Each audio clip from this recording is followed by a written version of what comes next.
Welcome back to us in Newsroom with economic news update. China and the United States have agreed to hold economic talks as tensions between the world's two biggest economies continue to escalate. The value of yuan has become a hot political issue between China and the United States. U.S. Treasury Department revealed that top officials will meet in the U.S. next month to discuss differences over trade and currency policies. The growth of the Chinese economy over the past few years has been powered by the success of its export sector. However, China's growth was seen as unfairly engineered by the Chinese government. Key trading partners such as the European Union and the United States have raised concerns that Beijing has been implementing an economic strategy that gives an unfair advantage to the country's manufacturers by keeping its currency artificially low. A lower valued currency makes Chinese goods cheaper in foreign markets compared with other competitors.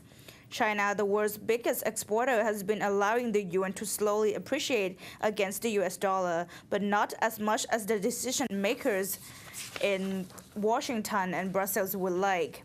Yuan last year has gained almost 5% against the US dollar. China claimed that a sudden change in its currency policy will be damaging not only to its export sector, but also to its overall economy. However, analysts say that despite the gain, the yuan remains undervalued compared to the currencies like the euro and US dollars. South Korea's economic growth accelerated in the first quarter on exports, bolstering the case for the central bank to raise interest rates to damp inflation. The Bank of Korea said gross domestic product rose 1.4% from the previous quarter when it advanced 0.5%. The median estimate of 10 economists in a Bloomberg News survey was for a 1.5% gain. The economy grew 4.2% from a year earlier.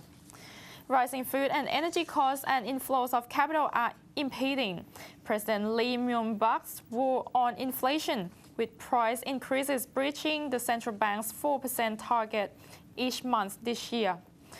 Governor Kim Chung-so's policy board has boosted interest rates twice this year and meets May 13 to decide whether to move again.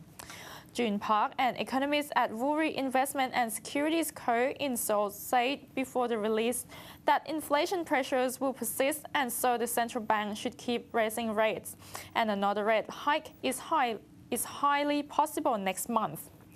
The won fell 0.5% to 1,086.30 per dollar at 3 p.m. close in Seoul yesterday, while the Kospi share index dropped 0.4%.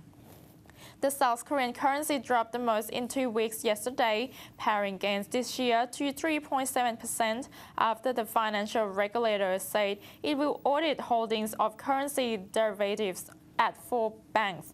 Fanning concerned trading curbs will be stepped up to limit bets on appreciation.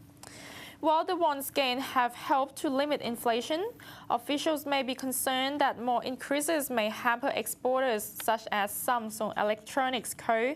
Overseas shipments jumped 30% to a record of 48.6 billion in March and probably rose 22.9% in April, according to the median forecast of 6 economists surveyed by Bloomberg News.